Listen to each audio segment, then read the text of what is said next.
They say you don't gotta go home, but you can't stay here. And no, I don't wanna be alone. Hey, what's going on, everybody? This is Tuesday night, 10 p.m. right now. Just finished the job and came here. How did the day went? Actually, the day is sleepy. Yesterday I was so much tired. Yesterday work was so much. It was fast paced, so I was tired and ended up being sleeping 12 hours straight. And after that, came back to job again. That's how the day went. I made the DailyT video yesterday, but I didn't upload it. Hopefully, I will upload today with this one. The reason is, with this one, I'm confidently saying that because I finished my work early today. Like now it's 10 p.m. The production has finished by 9:45. So it's early. Usually it finishes at 11 o'clock, 10 o'clock, something like that. But today it finished way too early. So I'm gonna go home early and upload these videos hopefully. Today it was snowy day. I missed the gym. I followed all the other habits, but I missed the gym since I slept 12 hours straight. And other than that, nothing much. And yesterday after I finished the work, I went to YouTube and I watched one of the video. Will Smith, it popped up like he was like defining what is love. It actually popped up, and since I have so much breakups, so much not breakups basically. It's mostly everything feels like one-sided. I don't know. Those girls like demanding for something. Not even I don't even know what's that, and I end up being single. But that's the problem. Like I think it's not only me, the society, the whole has a problem with that. Like people think sex is love. The feminism is going on. It's all about. I know a girl from my Instagram. She's a feminist. What does she do? She just hate men basically. Like hate men all together for no fucking reason. Like find out whatever the faults you can blame on men, and she just blame. So I think that's feminism, basically blaming men for something. That's how it sounds like mostly. And so many other things, cheating. I actually faced it with my last thing, cheating, and actually my last one was terrible. Like my classmates say you are an asshole, you are a retard, you are dumbass. Every hate word, racism, what else, feminism, everything I faced during the last one. Because I don't know, maybe that's what it means. I don't know, but demanding something, like trying to change the other person, that's what it have. I think because I don't want to change, like you cannot make somebody more loving, you cannot make the other person more than what he is. Let him be who he is. So I actually faced a lot of criticism. I don't know, like as far as I remember, I didn't cheat.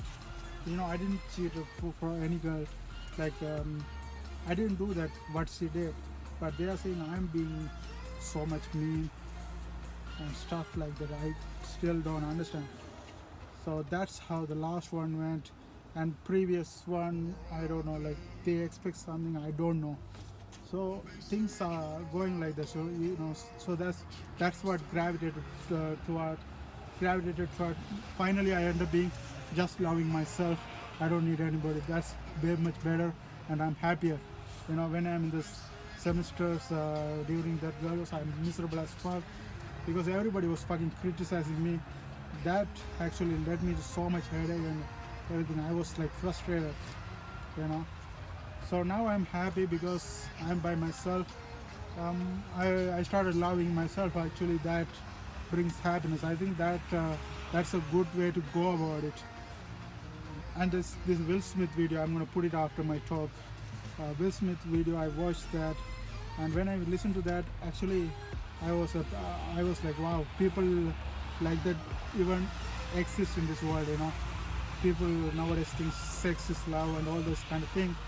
So when I watched that video, that was like mind-blowing video. That's why I wanna share with everybody, you know. Share that video with everybody. I'm gonna put that video after my talk. See you guys later. So I was thinking about love. I was thinking about how difficult it is for us to find and to maintain the love that we all yearn for. And it kind of dawned on me that I think a big part of the problem is that we misdefine love. It's possible that no other one subject has been more analyzed, talked about, and experienced by every single person on this planet than love. And yet, we really have no clue what it is. So me and Jada was reflecting about love. You cannot make a person happy. You can make a person smile, you can make a person feel good, you can make a person laugh, but whether or not a person is happy is deeply and totally and utterly out of your control. The thing that we call love, the thing that we're searching for and we're trying to create that we call love is actually not love. J. Krishnamurti talked about the concept of the desire-pleasure paradigm, that we think about love in terms of desire and pleasure, meaning that if you meet my needs, then I love you. If you don't, then I don't. So that love becomes transactional. If you do what I want, if you meet my desire and give me pleasure, I love you.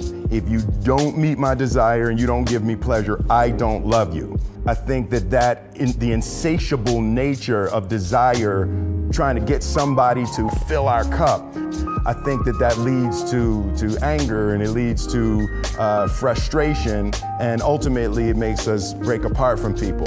My daughter Willow really taught me a hard lesson. I think the real paradigm for love is gardener flower.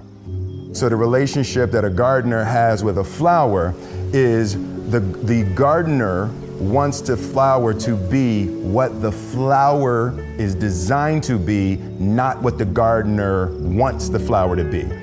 You want the flower to bloom and to blossom and to become what it wants to be. You want it to become what God designed it to be. You're not demanding that it become what you need it to be for your ego. Anything other than all of your gifts wide open, giving and nourishing this flower into their greatness is not love.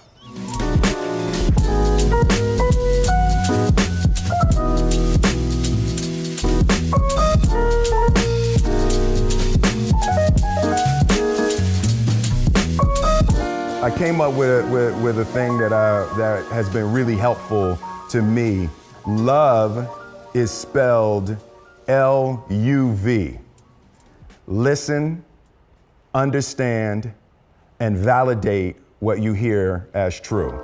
Listening is a magnificent superpower, a really deep listening. And we can't listen if we got something that we want to say.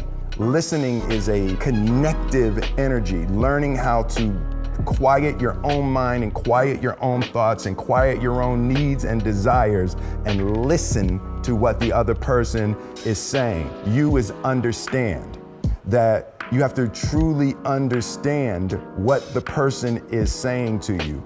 There's nothing that feels better to a human being than to feel understood. The mission is to thoroughly and completely understand what the person is saying, and what has been helpful for me is to repeat back what the person has said to you. And then the V is validate. The things that you recognize as true in what they say, validate them as true. Yes, I get it. I understand that. I see that. Got it. So the validation is a huge part of creating a loving environment with a person. LUV. Listen, understand, validate.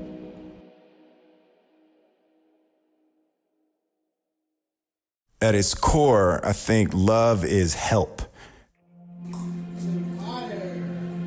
Everybody is having a hard time.